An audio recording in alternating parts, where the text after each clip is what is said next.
too bizarre to believe. Paul McCartney is dead. The story claims that in 1966, at the height of the Beatles' fame, Paul died in a car crash, his body mangled beyond recognition.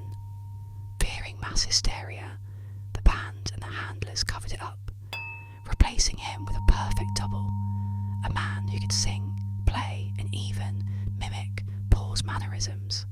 But the truth, they say, is hidden in plain sight. The album, Sgt. Pepper's Lonely Hearts Club Band, is filled with eerie clues. Paul stands apart from the others on the cover, a hand hovering above his head, a symbol of death. On Strawberry Fields Forever, John Lennon's voice murmurs, almost too faint to hear, "I buried Paul."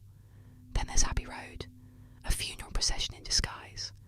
John dressed in white, the priest. Ringo in black, the mourner. Paul barefoot, the corpse. And the Volkswagen Beetle in the background. Its license plate reads 28IF, as in, Paul would have been 28 if he had lived. Some claim the imposter's name is Billy Shears, a session musician chosen to take Paul's place. Others believe something darker lurks beneath, that the clues were never a confession, but a warning. The Beatles never confirmed nor denied it, and the whispers never faded. Even now, some insist that the Paul we see today is not the Paul we lost. And if you listen closely to their old records, backwards in the dead of night, maybe you'll hear the truth.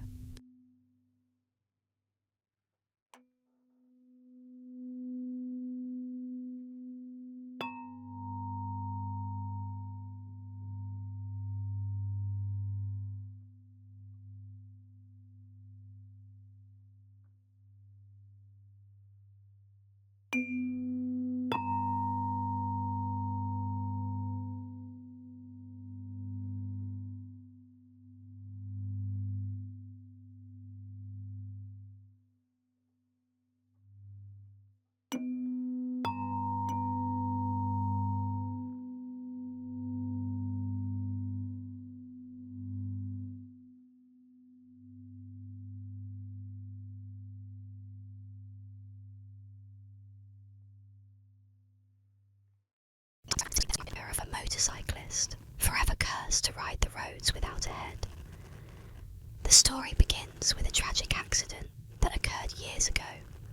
A young man speeding down a desolate road on his motorcycle was unaware of the danger ahead. In the dead of night, someone, no one knows who, had stretched piano wire across the road, the thin, almost invisible strands ready to catch the unsuspecting. The rider, unable to see the wire in time, crashed into it at full speed. The wire snapped tight, decapitating him instantly, his head flying off as his body crumpled to the ground. His motorcycle slid to a stop, the engine sputtering its final breath in the silence of the night. But death was not the end for this rider. As the legend goes, the rider's ghost now haunts the road where he perished, a headless figure speeding through the night on his motorcycle. The faint sound of revving engines fills the air as he approaches, and those who have encountered him report seeing a rider in a dark helmet and leather jacket, his hands gripping the handlebars with unnatural force. But when they get close enough, the rider's neck is eerily empty, no head to be found. The headless rider is said to seek vengeance on those who dare drive too fast or too recklessly, as he once did. Many have reported seeing him in their rear-view mirrors, gaining speed until he's almost upon them, only for him to vanish just before impact. But some unlucky few have been followed, and on rare occasions they've felt the chilling brush of a headless figure passing by, a warning to never forget the deadly cost of speed. So, if you find yourself alone on a lonely, dark road in Japan, and you hear the roar of a motorcycle behind you, be wary. The headless rider may be catching up to you, ready to claim another victim for his endless ride through the night.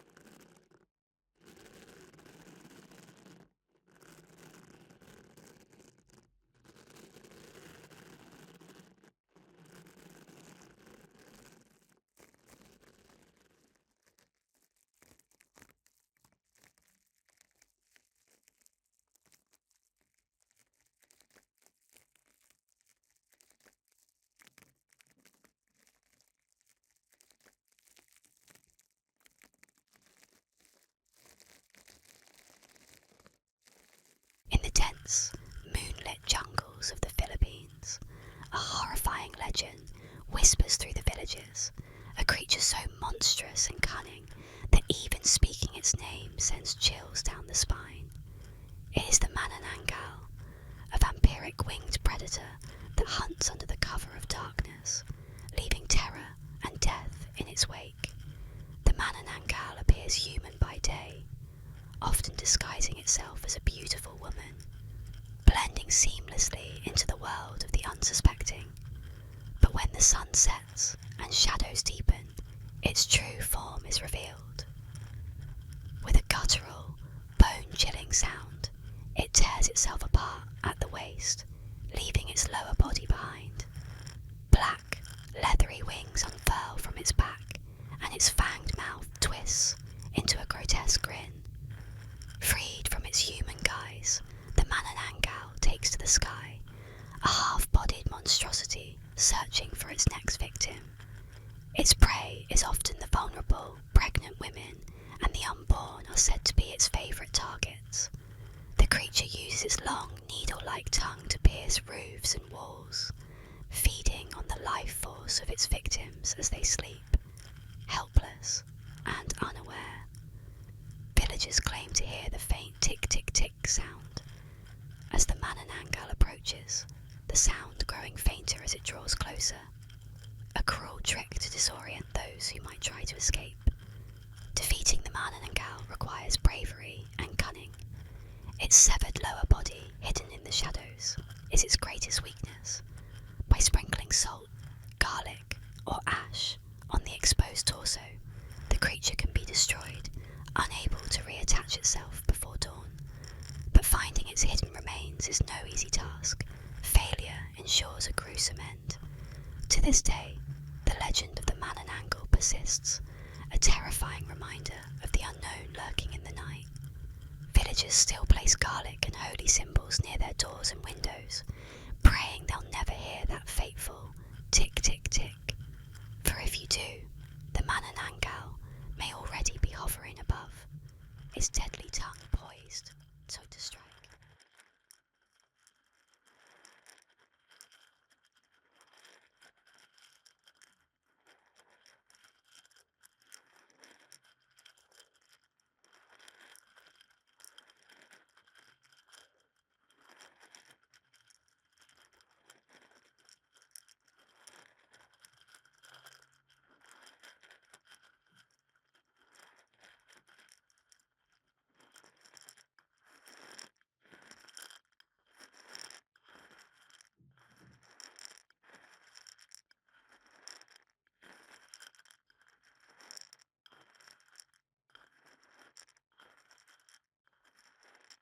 In the shadowed corridors of the uncanny, where art meets the supernatural, there echoes the unsettling legend of the crying boy.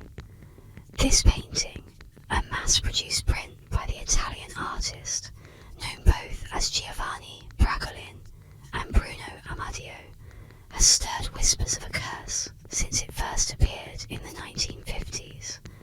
The portrait, depicting the tear-streaked face of a young boy with deep, sorrowful eyes, became a common fixture in homes across Europe, initially cherished for its poignant depiction of innocence and grief. Yet, beneath the surface of this seemingly benign artwork, darker forces seem to lurk. The legend began to take shape in the 1980s, when a series of mysterious fires devastated numerous homes throughout England. Amidst the charred ruins, firefighters made a chilling discovery. While the flames consumed almost everything in their path, the prints of the crying boy survived unscathed. In one house after another, the painting was found amongst the ashes, its glass cover often the only thing left intact. These bizarre occurrences were first reported in a 1985 article in the Sun newspaper, which chronicled the strange phenomenon, igniting widespread fear and superstition. The tale grew more sinister with each telling. It was said that the boy in the painting was a foundling, taken in by Amadio, who discovered the child weeping beside the smouldering ruins of a building that had claimed his parents. Moved by his plight,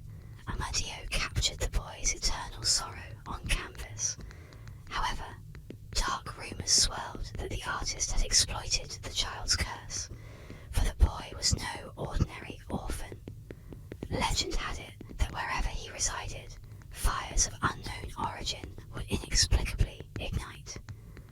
As the cursed painting's fame spread, so did accounts of misfortune attributed to it. Owners of the print reported inexplicable series of bad luck, with numerous testimonies of personal tragedies that befell those who displayed the painting in their homes. Some spoke of hearing the soft sobs of a child at night, the cries echoing through hallways, only to find the painting's eyes brimming with tears, as if the boy mourned not only his fate, but also that of those who gazed upon him. Frightened by these tales, many sought to rid themselves of the painting, yet disposing of the crying boy proved no simple task. Stories emerged of the prints being found intact at local dumps, or returning to hang on the walls they had once adorned, despite being thrown away. Others who attempted to burn the painting found that it resisted the flames, the boy's face peering out through the fire, his tears reflecting the inferno around him. Some curious souls, skeptics of the supernatural, delved into the painting's history, seeking rational explanations. They proposed that the varnish used by Amadio might have been flame retardant, a common practice among painters who wished to protect their work. Yet, no scientific explanation could fully dispel the aura of dread surrounding the image. The legend of the crying boy took on a life of its own, a modern myth that mingled fact with folklore. It became a cautionary tale about the objects we choose to bring into our homes, about the unseen energies they might carry.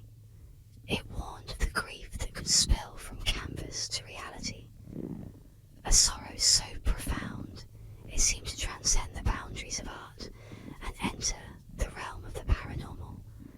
Today, the crying boy hangs in the shadowed corners of antique shops, in online auctions, and sometimes, still, on the walls of those who either do not know its story or who defy the curse to court disaster.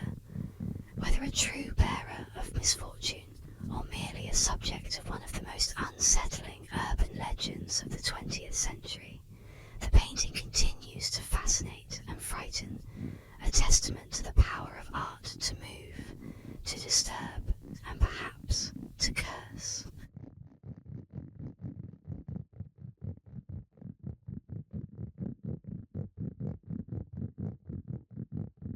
Within the hallowed halls of Lincoln Cathedral, a chilling presence lurks, a grotesque monument to a battle waged between heaven and hell. The Lincoln Imp, a creature of nightmare, forever frozen in stone, its malevolent gaze fixed upon those who enter its domain. The legend whispers through the centuries, a tale of demonic mischief and divine intervention. They say Satan, enraged by the construction of the magnificent cathedral, dispatched 2 imps, creatures of mischief and mayhem, to wreak havoc upon the holy site. The imps, gleeful in their destructive mission, descended upon the cathedral, their wicked laughter echoing through the sacred space. They toppled pillars, shattered stained glass, and desecrated the altar, their impish forms revelling in the chaos they created. An angel, witnessing the sacrilege, descended from the heavens, its radiant form filling the cathedral with a blinding light. The imps, caught in the divine radiance, cowered in fear, their wicked laughter turning into terrified whimpers. The angel, its voice booming with righteous anger, commanded the imps to cease their destruction. One imp, overcome by terror, immediately obeyed, shrinking into the shadows, hoping to escape the angel's wrath. But the other imp, defiant and insolent, hurled a rock at the celestial being.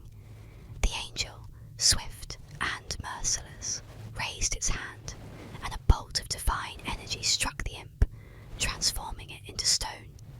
The imp, forever frozen in its act of defiance, became a grotesque ornament within the cathedral, a chilling reminder of the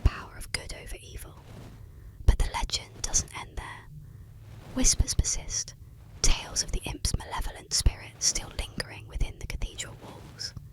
They say its eyes, though turned to stone, still follow those who enter, its malevolent gaze a curse upon the unsuspecting, and on moonless nights, when the wind howls through the cathedral's arches, a faint, chilling laughter can be heard echoing through the hallowed halls, a haunting reminder of the imp's unholy presence.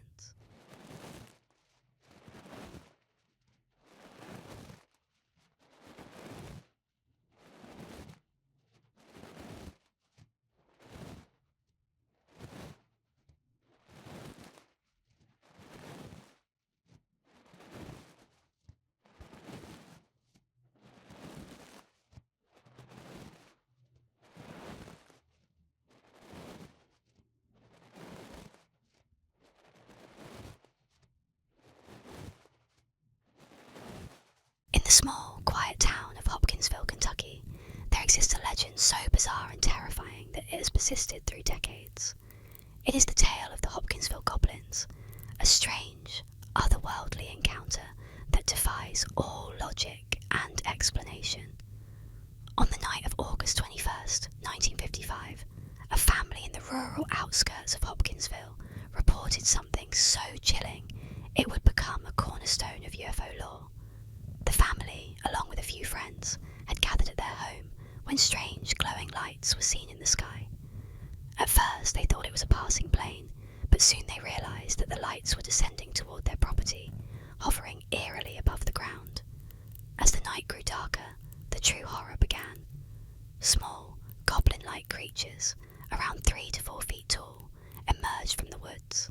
Their skin was an unnatural shade of green, smooth and hairless, and their eyes glowed a vivid, unsettling yellow. They were said to have elongated arms and 3 webbed toes on each foot. The creatures moved in a jerky, almost mechanical manner, creeping around the house, peering through windows with unnatural intensity. Terrified, the family took refuge in the house, but the creatures did not relent. The goblins began to tap on the windows, scratching at the walls, and in some accounts, they would even jump and cling to the sides of the house like creatures from a nightmare. The family fired shots into the air in a desperate attempt to scare them off, but the creatures remained undeterred, their glowing eyes following every movement. The terror continued for hours until the creatures finally vanished into the night, leaving behind nothing but a deep sense of dread and unanswered questions. To this day, no one knows what the Hopkinsville Goblins truly were. Were they extraterrestrials, creatures from another world? Or were they the product of some collective hysteria? Regardless of the explanation, the legend of those green, glowing-eyed beings still haunts the town of Hopkinsville, where the night sky is always a little too dark and the trees too still.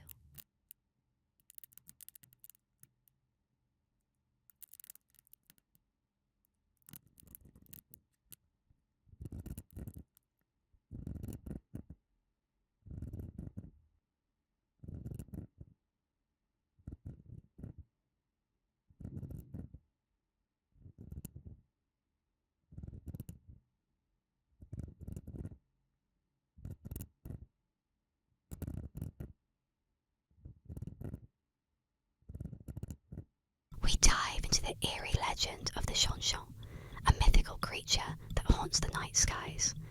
Let its chilling tale lull you into a peaceful sleep, if you dare. Deep in the shadowy forests of Chile and southern Argentina, an ancient terror lurks in the night.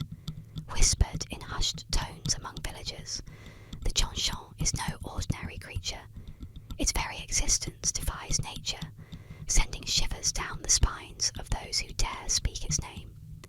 Legend has it that the Chonchon is not a bird, but a cursed being, a sorcerer who has performed a dark ritual to transform into this horrifying creature. In the dead of night, the sorcerer's head detaches from its body, sprouting enormous wings from the ears. Blood-curdling cries, like the screams of 1,000 tormented souls, signal its arrival. The sound, known as choo-choo, chills the air, forewarning death for anyone who hears it. They say the Chonchon soars through the night skies in search of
this day, villagers lock their doors and windows tight when they hear the faintest whisper of the Shonshon's cry. The wind, though invisible, might carry death with it, for the Shonshon does not rest. It hungers, always searching for its next victim, always lurking in the darkness, just out of sight. So, beware the stillness of the night, for you may never know if the next faint flap of wings you hear belongs to the Shonshon until it's too late.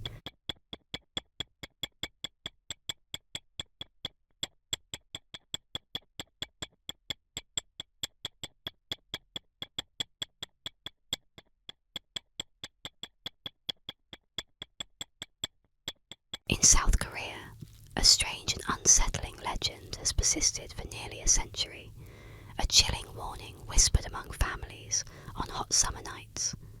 Beware of sleeping with a fan running in a closed room, or it may claim your life. Known as fan death, this belief insists that an electric fan left on overnight in a windowless room holds the power to kill, suffocating the sleeper in their bed. The origins of fan death stretch back to the 1920s and 1930s, an era of modernisation and new technology when the electric fan first arrived in Korea. Stories began to spread of people found dead in their rooms, the only constant a fan whirring beside them. The legend took on a life of its own, with families firmly convinced that a fan could drain the oxygen from a room, causing asphyxiation or lower body temperature to fatal levels. It became a superstition rooted in fear, and warnings echoed from generation to generation. Never sleep with the fan on, and always leave a window open. To this day, the fear remains ingrained in Korean households.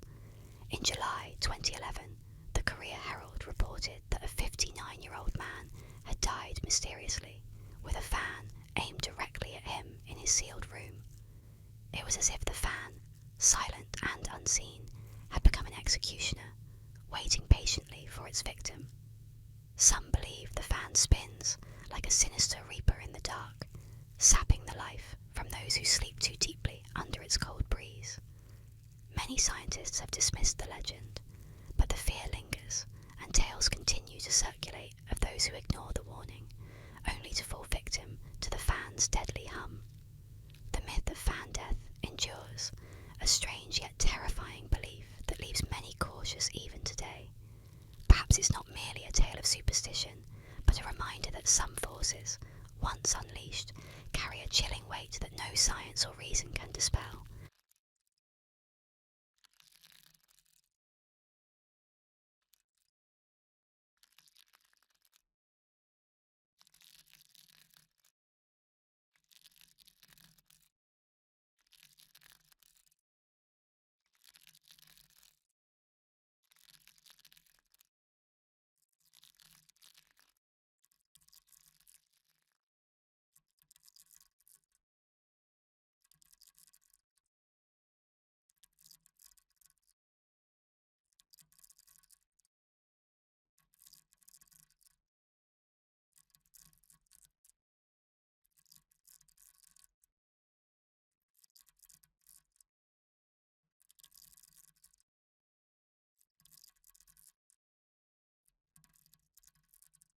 In old cemeteries across the United States, there are weathered stone seats hidden among the graves, worn by time and cloaked in shadow.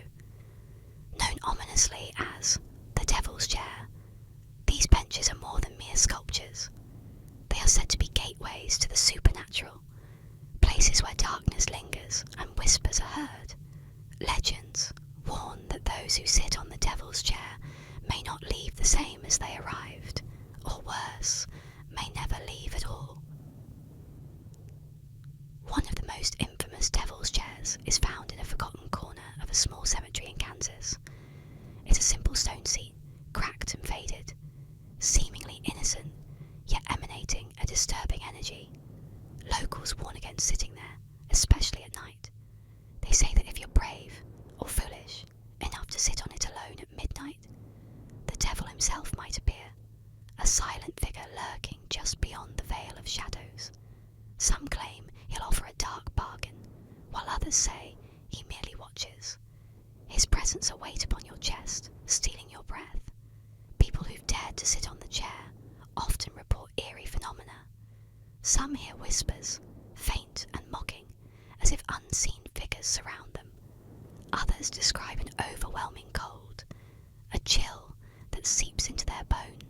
or a sudden, paralysing feeling of dread, and the most disturbing accounts come from those who sit alone, feeling an invisible presence pressed down upon them, as if something is slowly wrapping its grip around their shoulders, squeezing them into the stone. More sinister still are the tales of those who sit in the chair only to find themselves haunted afterward. They hear footsteps behind them in empty rooms, see shadowy figures lurking just out of sight, and suffer from night terrors, each dream filled with visions of twisted faces and mocking laughter. Legends say that the chair holds the souls of those who've lingered too long, bound to the stone by their encounter with the dark. Perhaps it is merely a relic of 19th century superstition, or perhaps, as the locals claim, it is a portal where the devil waits patiently, luring the curious and the desperate into his grasp. But one thing remains certain: those who leave the devil's chair rarely forget its chilling embrace.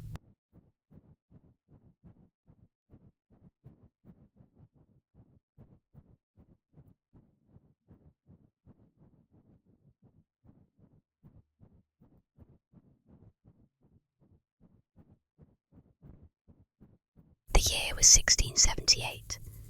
In the quiet countryside of Hertfordshire, a stubborn farmer stood in the centre of his uncut field, his face twisted with fury.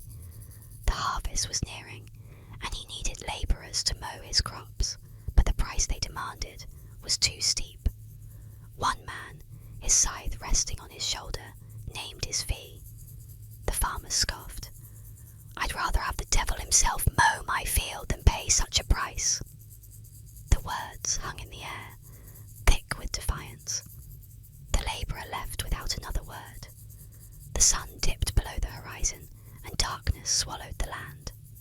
That night, as the villagers slept, an unnatural wind howled through the fields.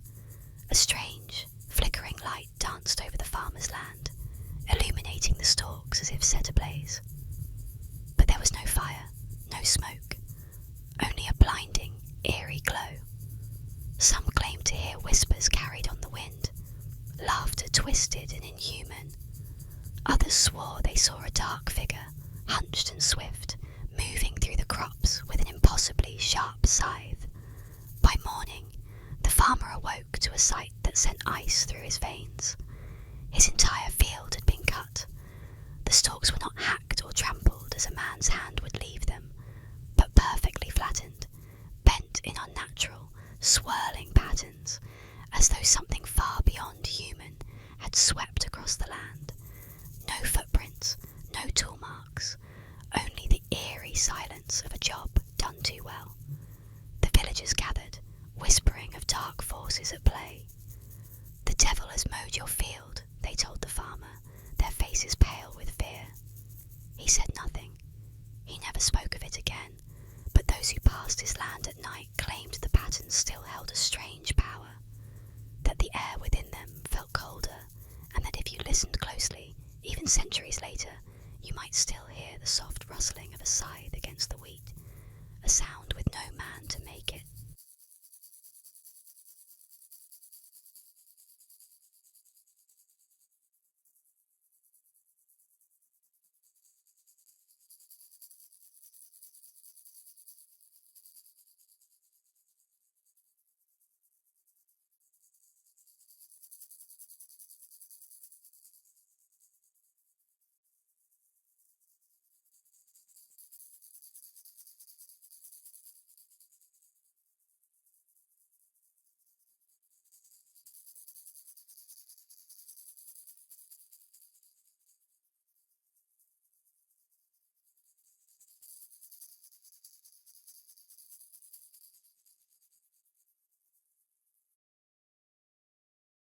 Tonight, we explore the mysterious legend of Black Aggie, a haunting statue once feared for its supernatural powers.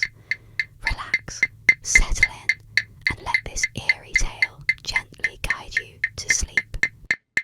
Black Aggie is an eerie urban legend centered around a mysterious statue that once stood at the grave of General Felix Agnes in Druid Ridge Cemetery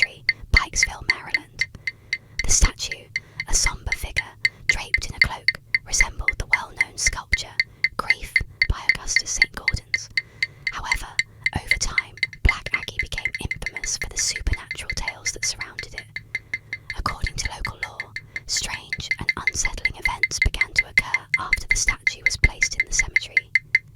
People claimed that Aggie's eyes would glow red at night, and that anyone who looked into them would be struck blind or cursed.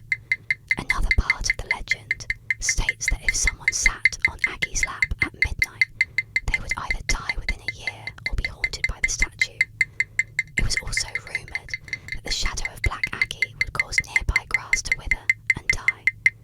Due to the growing number of ghostly tales and instances of vandalism, Black Aggie became a focal point for thrill seekers and paranormal enthusiasts.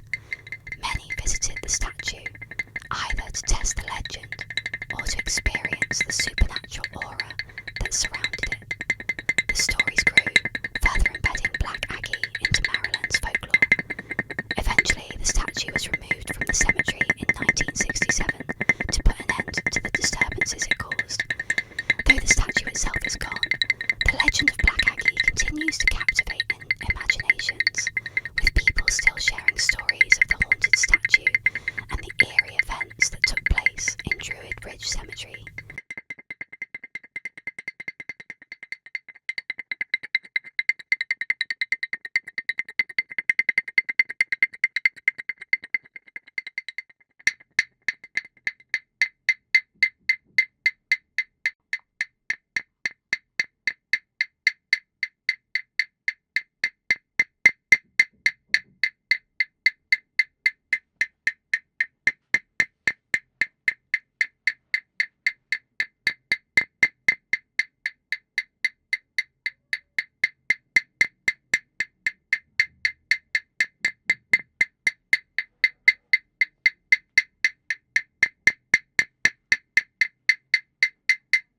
Deep in the shadowed woods of Beltsville, Maryland, there is a presence that stalks the trees, a creature born from nightmare and whispered in fear. Known only as the Goatman, this monstrous entity is said to roam the dark corners of the forest, a grotesque blend of man and goat, with a body that twists the very essence of nature into something unnatural and terrifying. The Goatman is no mere animal. Its towering frame is covered in matted, twisted fur, and its legs are bent at strange angles, ending in hooves that scrape across the forest floor like nails on a chalkboard. Its face is the true horror, half human, half goat, its eyes glowing with an eerie, unnatural light, and its mouth full of sharp, blood-stained teeth that gleam in the moonlight. The creature is said to stand upright like a man, but its movements are unsettling, jerking and twitching as though it's not quite alive. The legend of the Goatman has existed for generations, though its origins are as elusive as the creature itself. Some say it was created in a dark ritual, a twisted experiment gone horribly wrong, while others claim it is the spirit of an ancient, vengeful being. Whatever its origin, the Goatman is not a creature to be trifled with. Its most chilling attribute is its penchant for killing. The Goatman is often blamed for the mysterious deaths of livestock, particularly dogs. The bodies of the animals are found mutilated, their throats torn open or their bones snapped in grotesque ways, as though something with immense strength and malice is at work. But the creature is also said to hunt humans, especially those foolish enough to venture too deep into the woods after dark. There are stories of hikers and campers who vanished without a trace, their only clue being a series of strange cloven hoof prints that lead into the heart of the forest and disappear. As the legend goes, if you venture into the woods on a quiet, moonless night, you might hear something strange. The sound of heavy breathing, the snap of twigs, and the unmistakable clack of hooves on the ground. Some say the Goatman will watch from the shadows, its eyes burning through the darkness, waiting for its next victim. Others claim they've heard its voice, a deep guttural growl that sounds almost human, but laced with a primal rage. The woods of Beltsville are not a place for the faint-hearted. For those who do venture in, remember this: the Goatman is never far, and if you hear that heavy breathing behind you, it may be the last last thing you hear.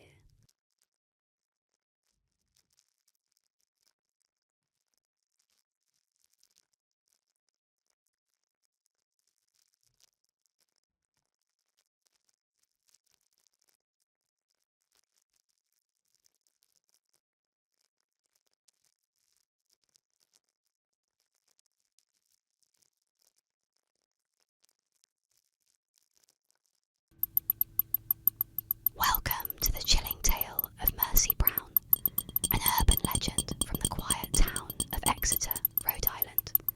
Relax, close your eyes, and let this mysterious story take you back in time. In the small, quiet town of Exeter, Rhode Island, during the late 19th century, the Brown family was plagued by tragedy. Tuberculosis, a deadly disease with no known cure at the time, had already claimed the lives of several members of the family. The illness was known as consumption, due to how it appeared to waste away its victims. George Brown, the patriarch, watched helplessly as one by one his loved ones fell ill and died. His wife, Mary Eliza, was the first to succumb, followed by his eldest daughter, Mary Olive, both taken within a few short years of each other. Despite these losses, George hoped the worst had passed. However, his youngest daughter, Mercy Brown, soon fell ill with the same symptoms. Mercy was a bright young woman, but tuberculosis did not spare her, and she died in January 1892 at the age of 19. Her death left the Brown family devastated, but the horror was not yet over. Just weeks after Mercy's passing, her brother, Edwin, who had been ill for some time, took a turn for the worse. Fearing for his life, desperate measures were taken, leading to the birth of an enduring legend. At the time, tuberculosis was not well understood, and in many rural communities, fear and superstition spread almost as quickly as the disease itself. In Exeter, some townsfolk began to whisper about the possibility of something more sinister. Could the dead be rising from their graves to drain the life from the living? This idea, while unthinkable to modern sensibilities, was deeply rooted in folklore at the time. In New England, there was a long-standing belief in vampires. Though these vampires were not the glamorous creatures of Gothic fiction, but rather the restless dead rising from their graves to consume the life force of their living relatives. George Brown, despite being a practical man, was persuaded by his neighbours to exhume the bodies of his deceased family members, hoping to find the cause of Edwin's worsening condition. In March of 1892, with the ground still frozen, a small group of men gathered in the graveyard where the Browns were buried. They first dug up the remains of George's wife and eldest daughter, but both had decomposed as expected. Then they turned to Mercy. Unlike the others, Mercy's body was found to be in a strangely preserved state, even though she had been buried for over 2 months. Her skin still appeared relatively intact, and there were even rumours that her body had shifted in the grave, as though she had been moving after death. The most alarming discovery, however, was the presence of fresh blood in her heart,